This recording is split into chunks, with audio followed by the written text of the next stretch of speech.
Oh, wait a minute. Got to get that off. All right, let's get me on this. Hello, everybody.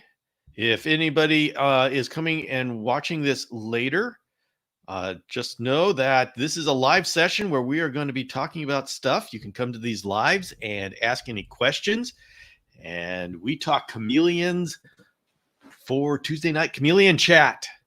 So let's go to the chat and say hello. We've got Nate, Tig, RPG Grandma, and Carlos. Carlos, hello. Mikey and Ryan. Yes, all. It has been quite the day. And I'm sure you all, if any of you were watching the vlog that I did this morning, you know that I got a special package under unknown circumstances. Tig is waving. Hello, Tig. Yes, Walt's Chameleon saying sup. All right, I'll tell you what's sup. I got a t-shirt in the mail. This is what I got yesterday. That was a lot of fun. You get up way too early, especially for the West Coast. Hello, Tig. Yeah, I kind of do. But I usually like to be up at 4 a.m. Lately, though, when I get to bed after 11 p.m., 4 a.m. isn't as attractive. So, Eliza Ann, oh my goodness. Dun, dun, dun, dun. You know anything about this? Do you know anything about this? It is taking me. People are asking me, hey, where do I get that t-shirt? Everybody, you need to know that I am not the one who's in the know here. Things were done around me. Things were done that included me, but I can't give you details as to all the ins and outs of what exactly happened. So, what is the setup in the background? I missed something. Hey, Two Turtle Tom. Daffy's Reptiles. Hello. Hello, Fadi. Very good to see you. And hello, Dean. Okay, the enclosure behind me. Let's give an update. This is the new Arboreal XL from Custom Reptile Habitats. We did I didn't turn on my lights. I look like I'm looking like I'm in the dark. That is the Chameleon Academy line of enclosures at Custom Reptile Habitats. And this one is my special one because I love bioactive and I wanted a cage that specifically facilitated bioactive. And so I have this forest floor viewing window. And I think next week, my dart frog goes in there. Dart frog, Brachysia superciliaris, maybe the Bradypodium thandobates, and a Eurypletus fantasticus. And so I will do a community in there. And I realize that if I do that, then every time I show it, I have to explain why that is an absolutely advanced thing to do. And you have to be an expert in every single one of those things that go into the enclosure. And so I know I have the responsibility and I'm signing up for it, but that's what I'll do. So to the left of it, you mean my left or that way? Hello, okay. Hi, Mikey.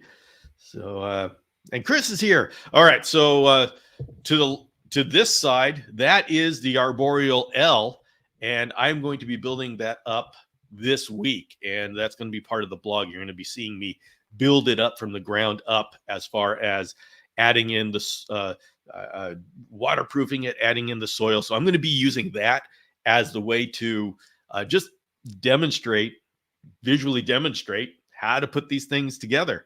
And my whole idea of the vlog is if I just share the chameleon keeper lifestyle, people watch it, and then when it's time for you to do it, it's just like second nature. So and then on that side, Over there, that is my educational center where I'm going to be uh, comparing and contrasting husbandry for a screen cage versus a hybrid cage. So, it is different husbandry. And so I'm going to be using that to demonstrate. And in there is a pair of shamrock chameleons, Kaluma O'Shaughnessy. So, okay, let me catch up on the new cage on your right. Okay, you're talking about that one. Yeah, that is a male shamrock chameleon, male Kaluma O'Shaughnessy. All right. Hello, Annabelle and Paul and Eliza. Nate would like to get used to waking up earlier. Are the Kaluminati shirts available? I don't know. I don't know. I imagine I'm going to have to discuss it with the originators once I figure out who all the guilty parties are that were involved in this. Apparently, it was a wide conspiracy. So I'm just still putting things together here. Let's see, Carlos. First question of Tuesday. I watched numerous videos regarding hydrations and I noticed the spray hits the top of the enclosure. Is this okay to be drenched? It's, you got to make sure it doesn't hit the lights. And in fact, this is something I want to talk to Mikey Ben about. Mikey, you're here. Okay, you're here. Good. We need to, I'll have a design contest. Anybody. We need to 3D print something that goes on the mister. So it's like here, you got your mist head coming out, then something that just clamps on the top. So the mist that would normally go up and hit the top of the cage or the lights is blocked, and only that. So we need something that we can print out that we can just clamp on the front of the mister to keep it from going up, the mist from going up. Uh-oh. I might, if I sneeze here, I'm going to try to hit the mute.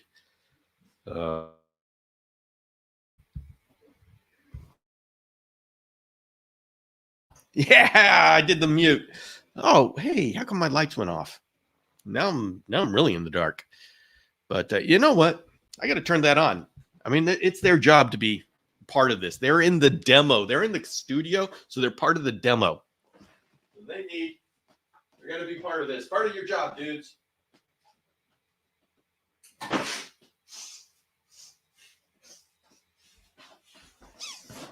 That's okay. They're actually doing very well. Very happy. Very light parasite loads. They've got a very light protozoa to the point where I don't want to mess with a flagell. I gave the male just one dose of metronidazole, and that really knocked down the protozoa. I don't want to give him the full dose. I've given my shamrocks a full dose before, and they just stopped eating. It's like they're the appetite just went, and I don't like that. So you know what? I would much prefer feeding them enough to feed the protozoa as well than get them all not eating. So anyway, this goes into the kind of struggle that we chameleon keepers have when it comes to treating for parasitization, parasites. It's not always the right thing to do. And if you're interested in following along on day-to-day life with a chameleon keeper, every morning at 5 a.m. Pacific, I release a vlog episode on YouTube. And so if you want to just hang out, and I'm there, it's a premiere, so I'm there in the chat live. And we have a nice little group there. So if you're interested, come by at 5. Of course, it's available forever. What's the coldest my female and male veiled can comfortably be outside or in an open window? That depends on what kind of enclosure and how big it is and how densely planted it is. Veiled chameleons will actually burrow themselves down into the dirt.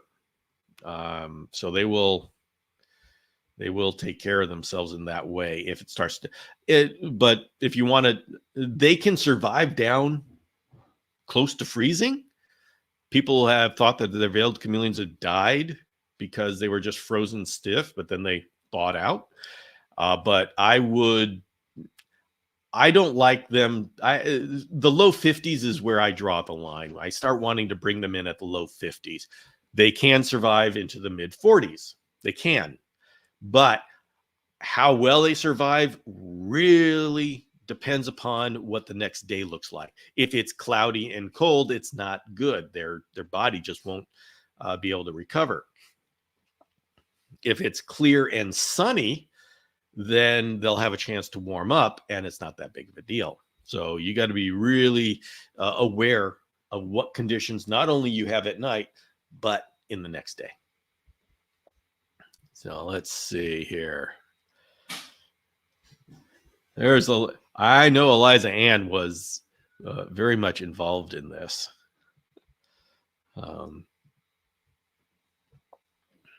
Are there any live plants that are no-nos? If I were to set up more living habitat versus plastic plants. RPG Grandma, that is a difficult question to answer. At this point, watch out for things that have thorns. And honestly, that chameleons can navigate thorns quite easily.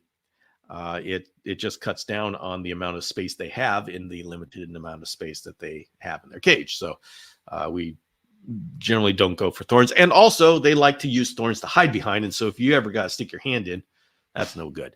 But as far as toxic, there's nothing so far that has been proven toxic for chameleons to eat.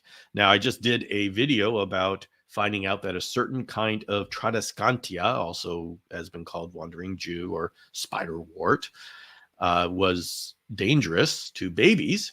Don't know if it's dangerous to adults, but it was a Pallida species, the purple sword, purple heart, purple queen, purple whatever. So, but go check out the YouTube channel for the video for the information on that. So it's not the entire genus. It's not the Zabrina, the common version. It's not the Nanook like I have back there. It's the Padilla, Padilla.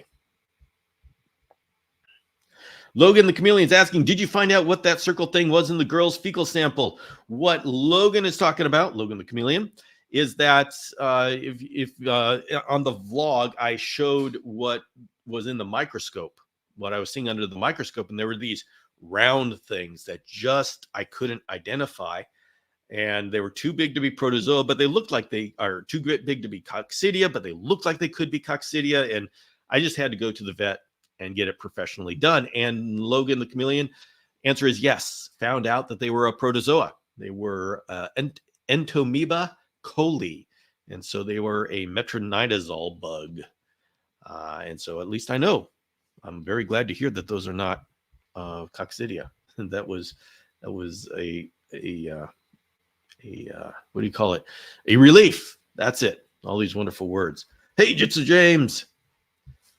All right. What did I miss? Art 380 said, what do I, Art 380, if you just joined, oh my goodness, you missed the fact that I got a Illuminati t-shirt from who I don't know. They came from the hinterlands. There was a lot of shenanigans going on in this community. And I think pretty sure that they collaborated and conspired with my wife, Yvette. I think that's that was their inside person who gave them all sorts of inside information. Let's see. Will we get up close and personal with the plants and whole setup of that big beauty? Yes, Nate. Yes, we are going to be doing that. And should when oh gosh, I have so much on my list that I want to do. Yes, we okay. I'm going to put that on the list. It's got to be done. I want to give you a complete tour of the plants that are in that enclosure. Good call, Nate. Good call. And RPG Grandma says, I want to make a bigger habitat for Godzilla. RPG Grandma, that is exactly the perfect attitude and thing to do. That is the number one thing that most people can do to increase the quality of life of their chameleon is make a bigger habitat.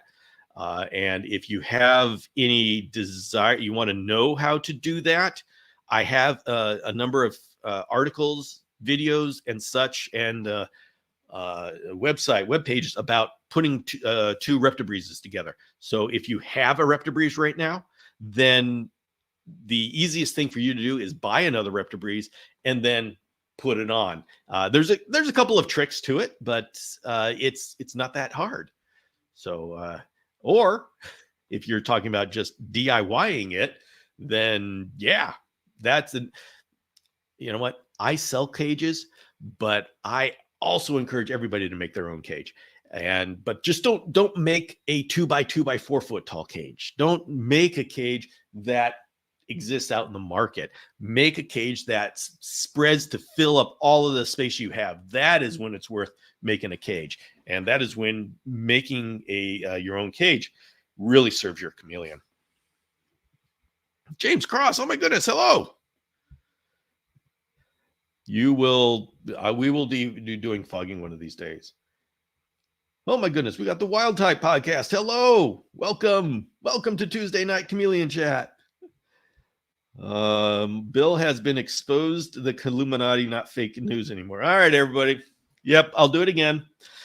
To whomever sent me this t-shirt, whoever figured out how to do that and conspired with everybody necessary to do that, I say thank you for adding spice to my life.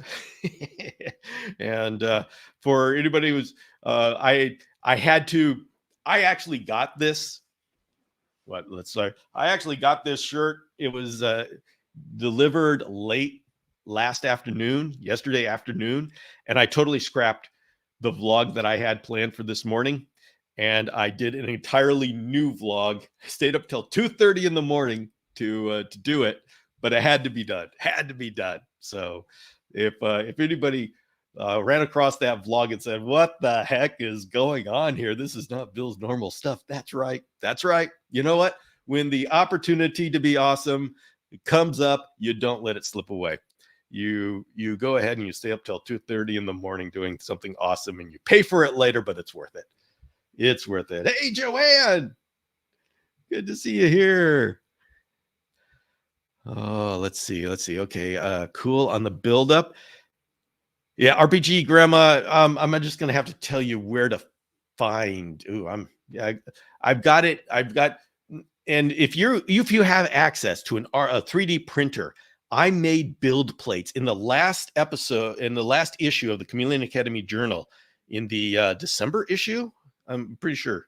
I actually have 3D printing files available for free download that are the mend plates for the entire putting two Reptibreezes together. If that's what you're interested in doing and you have access to a 3D printer, go there, print out those things, and you're going to be able to just knit the Reptibreeze together, and it looks pretty cool. It's effective to use Coroplast and just put the strips on, but this one actually looks pretty cool. I gotta make sure I don't knock over my water here. So be checking out that vlog. Yeah. And by the way, if you check out that vlog at 5 a.m. Pacific in the morning, I'm actually there in the chat. I get up for this. And I assumed I did it for the first week, and I assumed that everybody would get tired of it and nobody would be on and I could not do it for the second week. But you know what? We got a pretty dedicated group. So I'm going to be there. This week too. Do you have worms in your bioactive setup besides just springtails and isopods? Just to James, I don't know. I don't at this time. I don't know if I'm going to. That's I don't. You guys are going to be seeing an interview that I'm doing with Russ Wilson from Aquarimax, all about different isopods. And so I think I'm going to do the springtails and the isopods and stay at that point. I may, once everything is stable, I may consider adding other invertebrates. That would be a fun thing to do. But I think the first thing that I'm going to do, once I get everything situated and stable, is I may add in another dart frog and actually try to get dart frog breeding and seeing if I can get tadpoles. That would be an incredible. Can you imagine? I'll just do a special, build a special area right here that has the tadpole water area, and then during the lives we can watch the tadpole swim around and watch it grow up. That would be amazing. I did that at work once. I had a little paludarium on my desk, and nobody bothered it. Nobody knew what I was doing. Nobody really realized there was a tadpole in there. They just thought it was a nice little waterfall thing. But then the tadpole, it grew up, and the people who knew, oh, they'd come by every morning to watch the tadpole slowly crawl out of the crawl out. And so it was a lot of fun. I loved it. Hey, Eduardo, good to see you.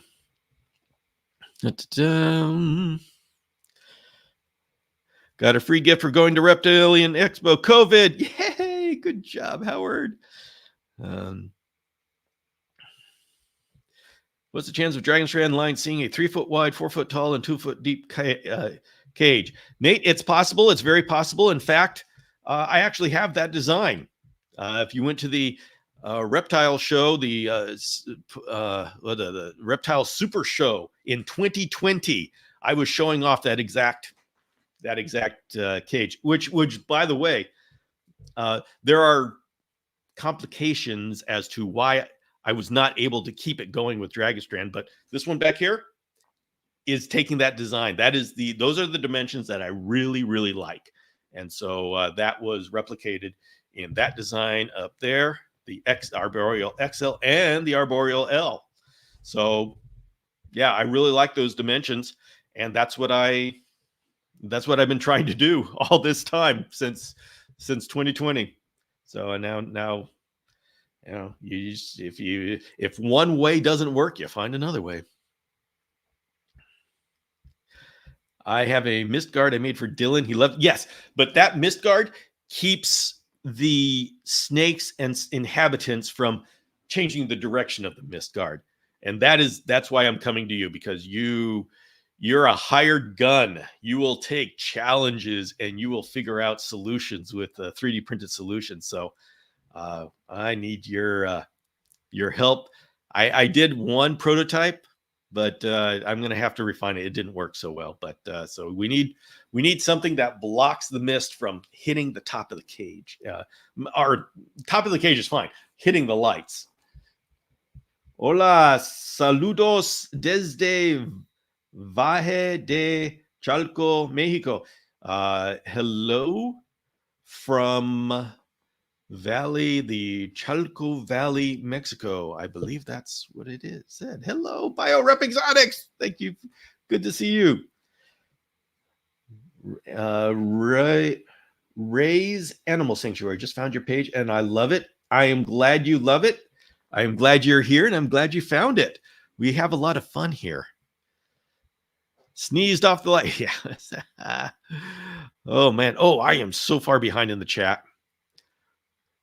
I'm going to try to get by here. Oh, everybody's thinking Yvette did such a great job. Yvette, everybody loves you. So you knew the STL file. Oh yeah. Hey, Mikey, I am trying to get together an issue of the journal for next weekend. So yeah, go ahead. Send me the files. Send me the files. I can put it in this next episode.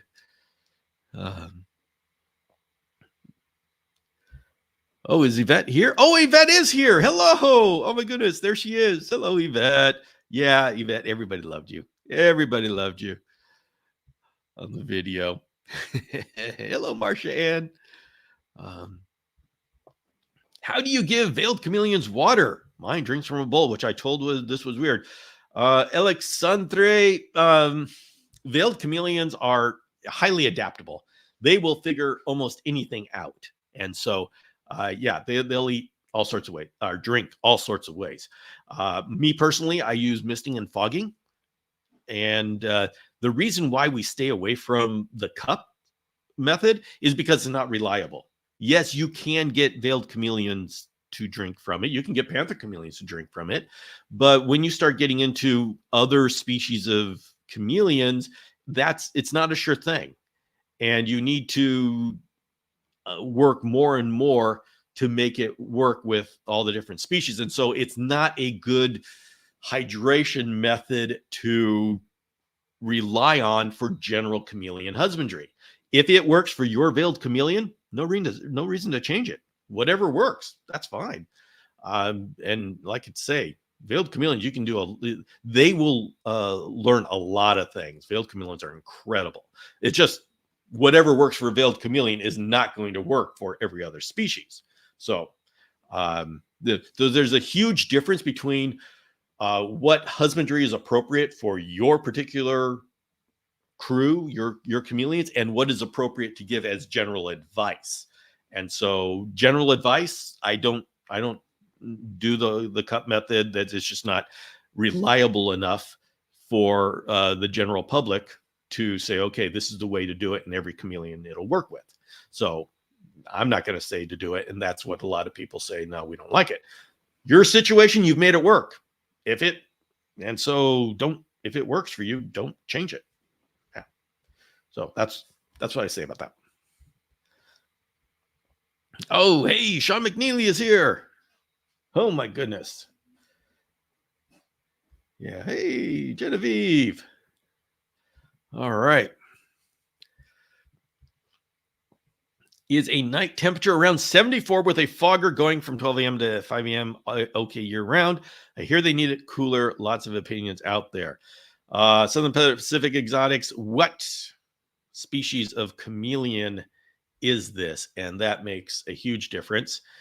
With a panther chameleon, yeah, they'll want to go. I mean, 74 is a good daytime temperature for most chameleons. So you want it nighttime to go lower than that. But a panther chameleon is probably going to do just fine, whereas a Jackson's chameleon would degrade in health. So it depends on what species you have. Now, having the fogger go, so you got some higher temperatures, but I think if you're working with a panther chameleon, I think you're going to be okay.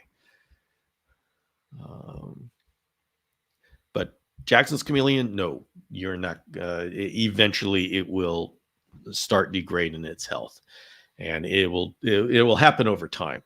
But I would say, please, don't do Jackson's chameleon.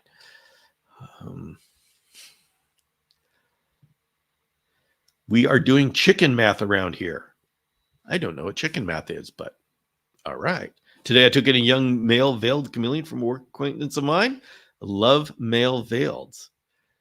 I'm not sure what the condition of that male veiled is, but I will say congratulations because they're awesome.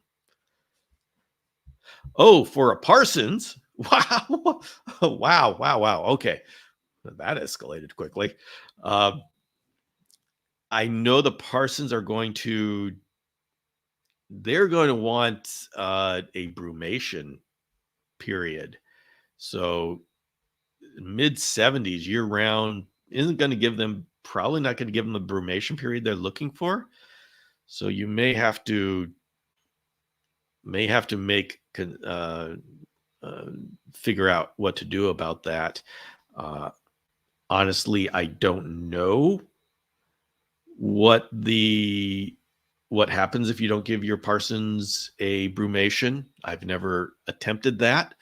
I've always been able to, and so I always have, and so I don't know how dependent they are on that. James, actually, let's ask James Cross his experience. James, what experience do you have as far as Parsons not having brumation? How important is it? I mean, Jackson's chameleons, if they don't get their nighttime drop, they will degrade in health over a month's period until at one point they get sick. Brumation is something that Parsons will do every year. So, James, do you have any insight on this?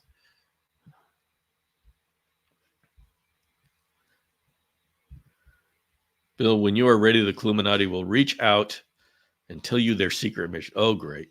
Oh, great. When I am worthy. Hi, Bill. I usually give my bearded dragons fruits and veggies as part of their diet. I would like to know if it's a good idea to offer some to my veiled chameleon. Chris, I would say it's not a bad idea, but it's not necessary. There's nothing, they don't get anything from that benefits them in captivity. At least I don't know of anything. They make it they do eat foliage, and the best explanation I have of this, because they don't get nutrition and they don't get moisture from the leaves. In the wild, in Yemen, where they come from, when they are growing up, it's during the wet season, so there's more than enough moisture around. They don't need to get it from the plants. And the best explanation that I got from Peter Netchas, so go talk to him, but he's been there. That's the one thing. That's why, whenever I talk about veiled chameleon husbandry, I always bring up the name Peter Netchas, because he is one of the 3 people that I know and that I've talked to that have actually been there. I mean, Yemen's in a civil war right now, and now USA is, we're sending missiles over there. So the chances of any of us going over there and seeing veiled chameleons in the original wild, Florida doesn't count, because that's not going to tell us how they developed. So it's going to be a long time before we can get over there. So I rely heavily on what Peter says. And he says there were a bunch of caterpillars that the babies would eat. And so his hypothesis was that they ate the leaves to add roughage to help the caterpillars go down. And that makes sense. So the problem with feeding them greens and things, you want to give them some romaine lettuce. I mean, that's no big deal. But when we start giving them fruits, these fruits that we have are not natural. They're just sugar bombs, because they've been developed over the eons for human taste. And so the fruits that we hold, the bananas and the strawberries, those aren't natural. Those are developed. So even if we'd say it's okay to give them natural stuff, what we bring home from the grocery store isn't necessarily natural.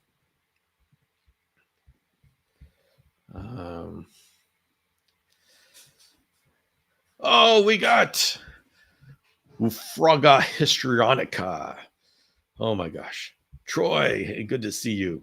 Everybody, Troy is in the house, and I have recorded an interview with Troy. We talked all about what frog would go well in there, and I am able to make my decision. And next week we're going to launch the interview so you can hear the discussion yourself.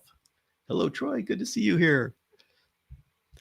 Stinky, thank you very much. Stinky's talking about the vlog this morning, which I got kind of silly. I say, what the heck? YouTube algorithm's going to have no idea what to do with me. It's going to say, "What? Who is this guy? What do I do?"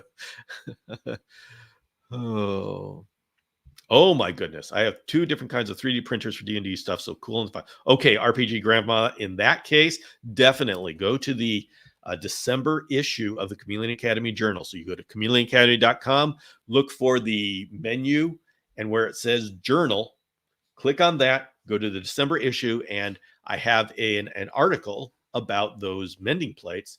And then the files are a free download. So you can download it, and there's a lot of different pieces, because I tried to make sure that each piece was under 200 millimeters, which means most printers can handle that.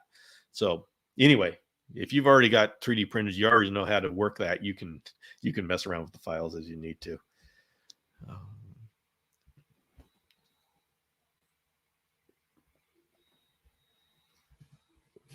At 5 a.m. avocado time. If I can, I will at least listen. Yeah, come on in. Yeah, go ahead. Tomorrow we're going to be talking about, boy, I got to finish it. I got to finish it tonight. I'm going to be talking about doing full-size quarantine cages. So many times when we do quarantine cages, it's minimalistic and they're smaller cages, and there's very good reasons for that. So tomorrow's episode, where I talk about how I do quarantine, know that that's just one way. I'm not saying it's, I mean, other people doing it other ways have very good reasons for doing it other ways. And this is just the way I like to do it. And well, you know, if I'm going to be doing a vlog, I got to be doing about what I do. How much coffee did you ingest prior to this live? 1 cup, Howard. 1 cup. I was up last night until 2:30, and then I got up at 4:45, so I could be there during the premiere. So I am not running on a whole lot of sleep right now. Just fumes. Oh my goodness. Richard Stewart is here. Hello, Richard. Very good to see you. Let's see, Chameleon Pod. After continuously saying I don't know anyone with or planning on getting a 3D printer, found out today my bro-in-law is getting one. Yeah, all right. So now you're going to be able to download those files in the journal, and you're going to be able to print out those crazy stuff. By the way, the first issue that I had the downloads was before December, so it would be November, the October-November issue. That was my fogging input. And so if you have a fogger going to your Reptibreeze and you're saying, how do I keep this hose on the cage? You just download that and print out the fogger input. And it gives you a nice little fogger. You just screw it into the frame of your cage and you are set to go. So yeah, 3D printing. Not everybody has a 3D printer, but more and more people are. And there are so many cool things that we can do as chameleon keepers that really help our husbandry, because there's so many of these little odds and ends where you say, I wish I had something that did that. Well, I mean, I love it. If I say, oh, I wish I had something that does that, I just design it. There are some challenging things like this thing where I want the shield for the misting. And that's why I bring in the big guns. Mikey Ben. Mikey is the hired hand. So, all right, let's see. I'm following my breeder's recommendations on misting cycles. However, I'd like to know your misting schedule for a juvenile panther chameleon. David Watkins, go to chameleonacademy.com and check out the panther chameleon profile. And that gives you what I recommend for an adult. And I do the same thing for a baby. I do little bits of misting here and there, and I do fogging during the night. Especially like fogging for babies, because I don't like to spray my babies. When you get smaller enclosures, the spray is more powerful when you're closer to the spray. So I really like the fogger. Hey, Tarantula Collective, thank you very much. And says your stream on Instagram is slowed down slightly, making your voice sound a little deeper and slurred. Richard, are you on an Android phone? Because we have found out that sometimes the Instagram app on the Android phone makes me sound like Darth Vader. We were trying to figure out why is it only a handful of people excuse me, only a handful of people were getting this thing where my voice starts getting distorted and I sound like Darth Vader. And we found out the one common thing was an Android phone. So I'm interested if you've got an Android phone. Hey, Chandler. Roxanne's here. Tadpoles would be awesome. Oh my gosh, they're so awesome. Yeah, I know there's debates as to whether it's cool to sell tadpoles and stuff, but I want to make my own tadpoles. That would be fun. That picture over here runs into your headline. Huh. Interesting. Yeah, we're still working on this whole thing with the interface with Instagram. It's we're still working on it, so it's a project in progress. Richard, how do I know how many discs to use in a DIY fogger? I got 3 XLs side by side. The more discs you have, the more fog you can create. And I actually got a single disc so I could test it out to see how much comes from a single disc, and I will be doing that soon. But I have to admit that I have built overpowered foggers, and I love it. So, oh boy. All right, let's see. Chandler says the babies, panther babies, are finally starting to gain a little bit of color. So cute to see little blues and whites starting to pop through. Yes. Oh, congratulations, Chandler. That's so good to hear. Thank you, Mikey. Thank you very much, Mikey. I knew I got the right person on the job.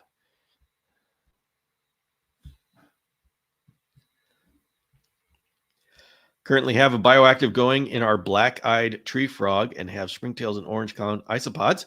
What would you recommend as far as is upkeeping the bioactive without changing the soil?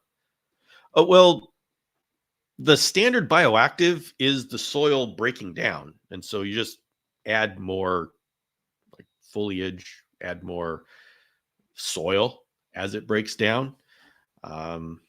The whole idea behind when you really get bioactive down, and I will admit I am not at the I'm kind of at the beginning intermediate stage, or more beginner than intermediate in this whole bioactive thing, and so I'm still working on it.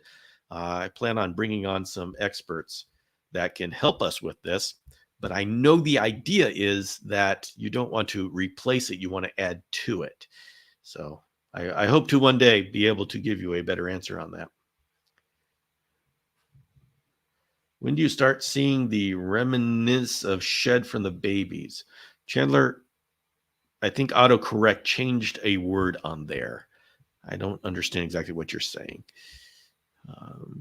Annabelle's here. Hello, Julie.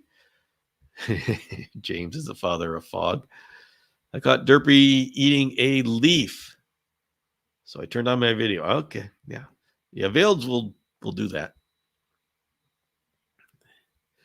My gosh, that is literally genius. Boy, I wish I knew the context of that. This is what happens, everybody. I get talking and the chat goes on without me, and so I try to catch up with the chat, and so I catch your comment a long time after you see it. I am not ignoring you. We had someone a couple of lives ago get offended that I was ignoring them. I'm not ignoring you. I just have a lot going on. Are any specific books you can recommend on chameleons that you like or learned a lot from? I want reading material, but not sure what to invest in. Oh,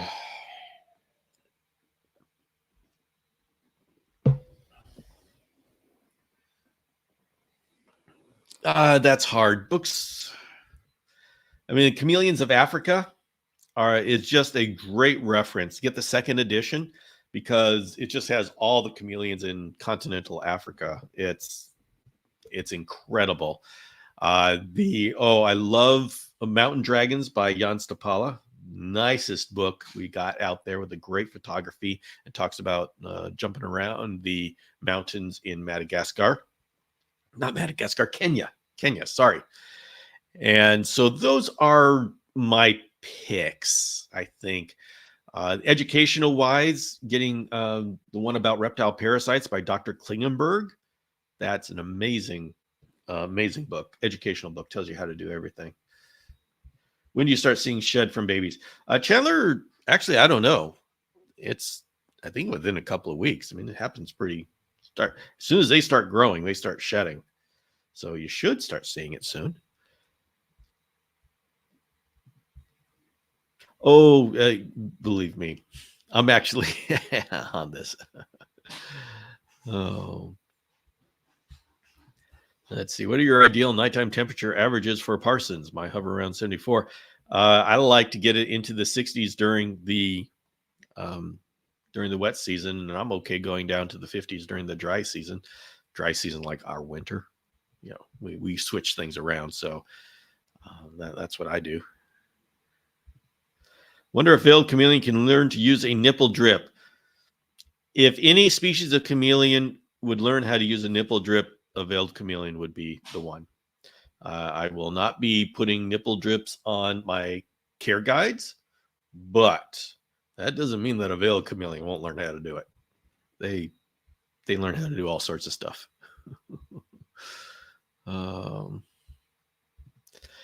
Curious, is there a chameleon in that enclosure behind you? Are you thinking of cohabitation with those darts? How awesome. There is not a chameleon yet, but probably this week I will be filling it up.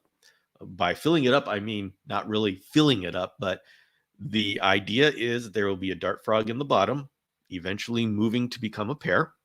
There will be a stump-tailed chameleon in the underbrush, and a Euryplatus fantasticus, satanic leaf-tailed gecko, in the branches as well. I do not know if I will also add in a Bradypodian thamnobates to be in the upper levels, but I am being very careful to make sure that they don't occupy the same niche in the cage. So this is incredibly strategic, but that is what I'm thinking about. So, okay, James, we got a lot of people asking about Parsons chameleons and foggers. You are needed. You are needed. And Roxanne wants a Parsons because Roxanne has good taste. So, all right. Chicken math means one equal. Oh, okay, I get it. I know what you mean now. Oh, yeah. Okay, so James is talking about the brumation for a Parsons chameleon. I think it's mandatory. I try to make sure they go through it every year. They will slow down their eating almost to nothing, but they seem better when they come out of it. Yes, mine go down every year, and he just stops eating. Yeah, that's cool. I just Googled the books. I'm going to order them. Oh, good. Excellent. Oh, by the way, Judge James, if you're going to be doing mountain dragons, look at the dragonstrand.com. That would be the place to find them in the US. If you go try to get them off of Amazon or something, they can be ridiculously expensive. And I actually brought them over directly from the author just so I could offer it to the chameleon community. Let's see. Will you ever have any more people come on for Euryplatus? Love the silk episode would be Sakura episode would be cool to see.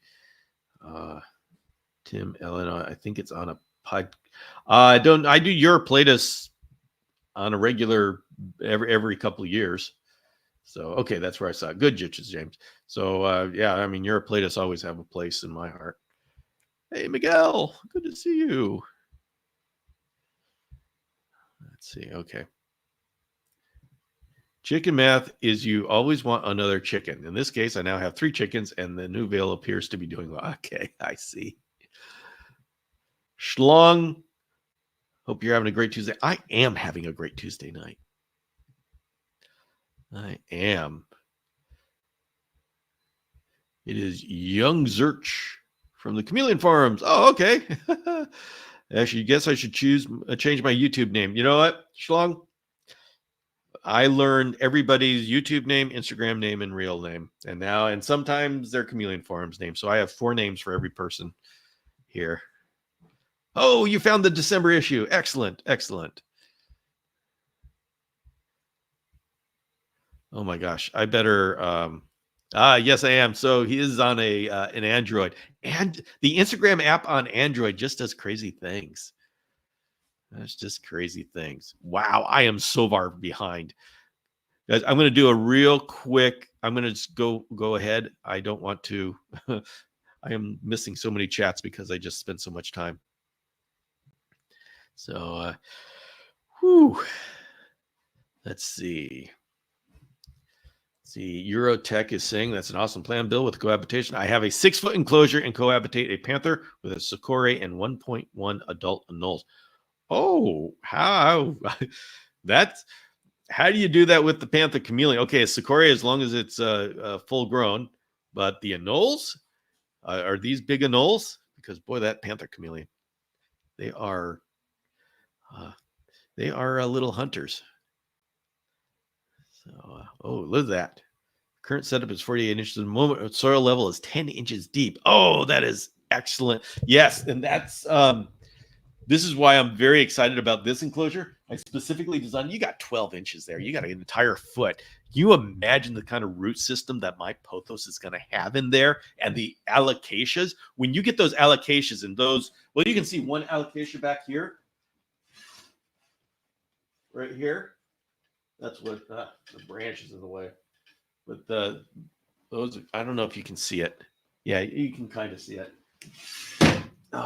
Those, they get big enough. I mean, my panther chameleon just perches on the alocasias.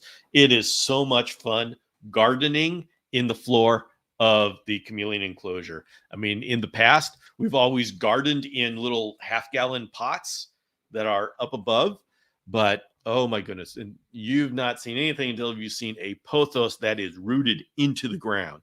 Oh my goodness, is awesome. And you're going to be seeing it because I'm going to I'll do all the plants and stuff in this enclosure back here, but I'll show you where I'm going to start the pothos in the ground, and we'll all watch it just get out of hand, because that's the greatest thing. That is the greatest thing.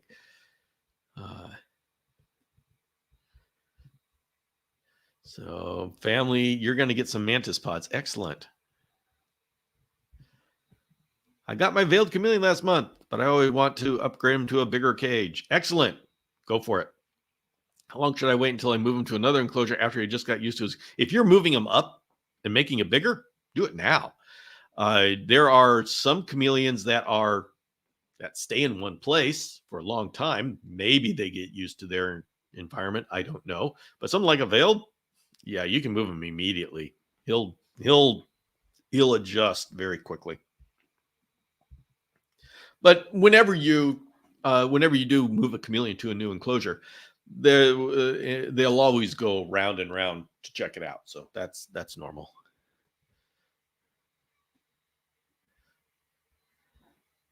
There we go. Thank you very much. Yay.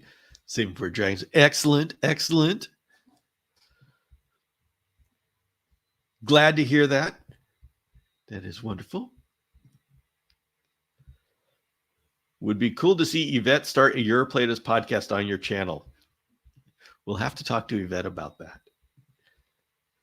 Yvette, the mob demands more Yvette.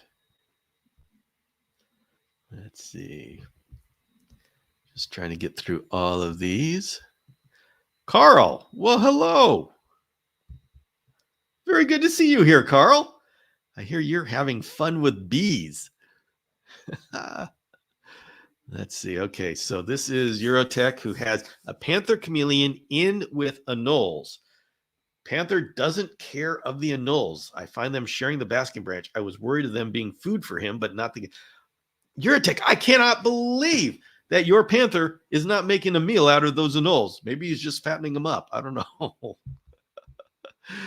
Oh. But okay. I mean, hopefully that's not a one of your prize anoles, because sooner or later your panther is going to go, yeah, okay, it's time. Let's see. Okay. I am not predicting, and I am not hoping for that to happen. I'm just saying I would just predict it. Grand John is saying, do you feed your parsons vertebrates once in a while? I don't make it a point. Every now and then, I suppose I have, but I don't like say, okay, every year or every couple months I'm going to do it. I just, I don't make it a point to do that. I don't have anything against it. I just don't do it. So, all right, let's go. Okay, I'm going to try to catch up on the Instagram chat. I'm not on a Samsung and no Darth Vader yet. Excellent, excellent. Yeah, well, it just happens randomly that I sound like Darth Vader on Samsung phones, and then everybody says that. See, Miguel says, I don't make many demands, but I too would love if Yvette made a podcast. Yvette, you still on? Are you still in the chat? Oh, everybody. All right, we are coming to the end of the hour. And so get your last comments, questions, and just things you need to say, the things that are weighing on you that you need to put out into the digital space. And I don't know if we chameleon people can help you at all with whatever is vexing you, but hey, put it out into the space. We just got a couple more minutes left here. Jitsu James is saying, I've been thinking of getting a bee colony set up in the garden in the back and using excess to feed my chameleons. Have you ever fed bees or wasps to your chameleons? Oh my goodness, yes. Oh yes, I do. Now, sometimes beekeepers aren't happy when I say that, but yes, I do. And I originally found this out many decades ago when I put my Jackson's chameleon a in a tree, and he immediately ran up. It was a flowering tree. He immediately ran up out of my reach and just started picking off bees. And I was down there just going, "Oh my gosh, you're gonna get stung!" Nope, he wasn't gonna get stung. He just enjoyed his smorgasbord up there. Uh, so let's see. I've been thinking of feeding some bees to my cams, but I'm scared they will get. You know what, Eliza Ann? I have never seen a bee get the best of a chameleon. They know how to do it. They know how to do it. All the time with feeding pollen-loaded honeybees. Okay, so Carl's doing it all the time. Yeah, I do it any chance I get.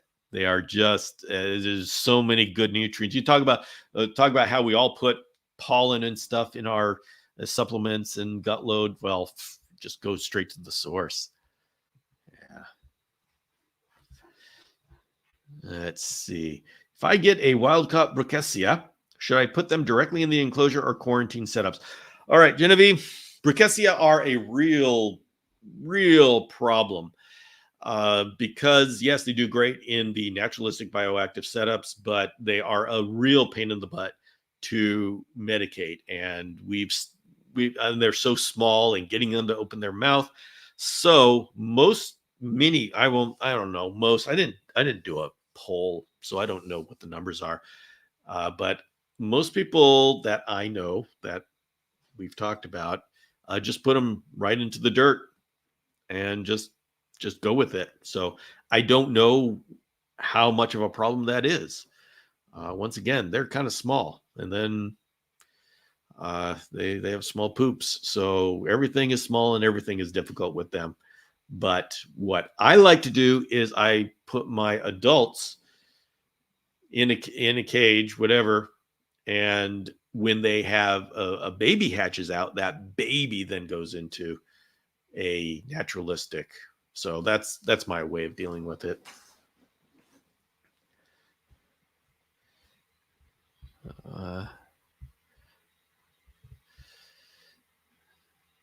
Let's see. I read veiled chameleons are sensitive with vitamin powder. I powder the cricket with vitamin calcium mixed powder. Should I give just calcium powder or only a mixed powder every week? Okay, to Claire, every one of these supplements are formulated differently. And so what you've got to get good at reading the label. And I know that's pretty intimidating when you look at all that stuff. Some of the things to look out for are vitamin D3 and vitamin A. These are fat soluble vitamins, and so they stick in the chameleon's body. They don't just wash out with water like the B vitamins do. And so you've got to be careful that you don't over supplement with fat soluble vitamins. Like I said, D3 is the biggest culprit that it's easy to overload with, because if you get a supplement with vitamin D3 and you just feed every day, it builds up. So I can't make a blanket statement that vitamin powder causes a problem.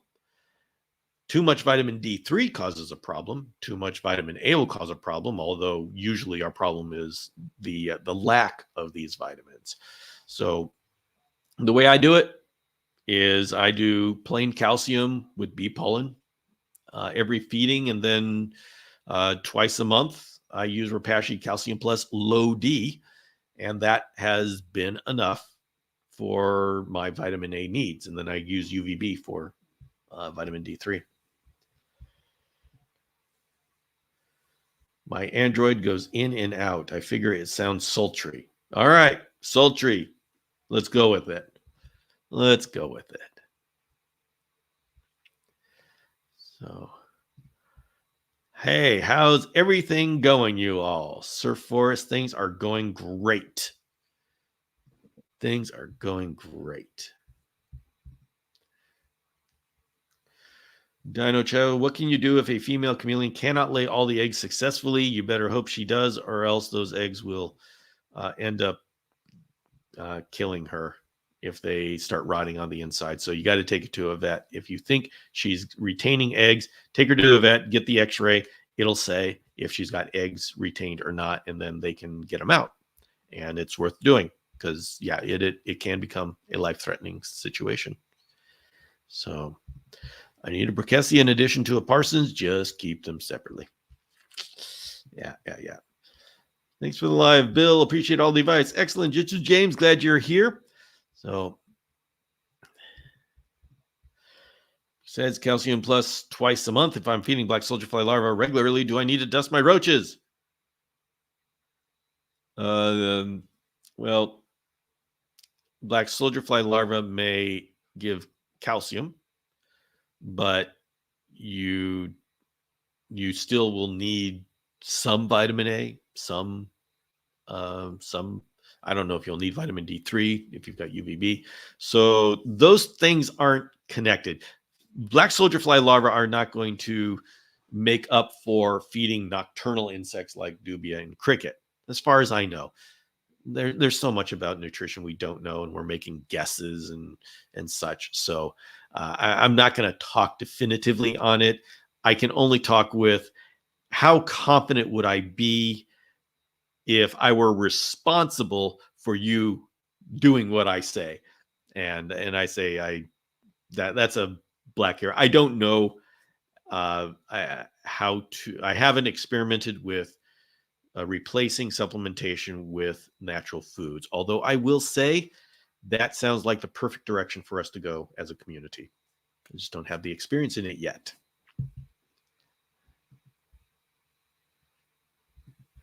Will you be sharing your consideration of the darts being food for your chameleon in that upcoming video? No. The chameleons that are going to be in the enclosure are going to be too small to eat the dart frogs. Now, if I have baby dart frogs, I will have to consider the Brickessia isn't going to mess with the dart frogs. The baby dart frog will be too big for the Brickessia to eat. Now, if I do decide to go with the Thamnobates, then I got to be careful because they have small mouths, but they are pretty voracious. So I'm a little bit on the I don't know about that one. Now, if I have a pair of Fantasticus in there, then I may have baby Fantasticus that as long as they don't move during the day. But there's all sorts of considerations. I will always be having to weigh out these considerations. Having a community tank is not for beginners, not at all. You need to be an expert in every one of those species, and then you're going to be learning more on top of that. So we'll see. All right, everybody. It is time to say goodbye. I will be tomorrow. I am going to be live on the Aquarimax video podcast, which is on what is it? Mountain time, 4:30 to 5 or 5:30. Yes, 5:30 to 6:30 Mountain time. For me, it's 4:30 to 5:30 on Pacific time. I'm going to be in the Aquarimax video podcast on YouTube. We're going to be talking about chameleons. And then I will be taking a break from the Reptile Show reporter to go and do that interview. I have gotten PTO from Sean. He's allowing me to that one little window. And then if you want to join in on the vlog tomorrow at 5 a.m. Pacific, YouTube, there will be an episode, and it's going to be on the way I do quarantine. So I want to say thank you, everybody, for joining here. It's been a great show and a great time here. And it's really good to see everybody interacting in the chat. This little space is just as much for you guys to talk as it is for you to hear me talk. And sometimes I'm just background noise. So, all right, everybody. I will say, see you next time.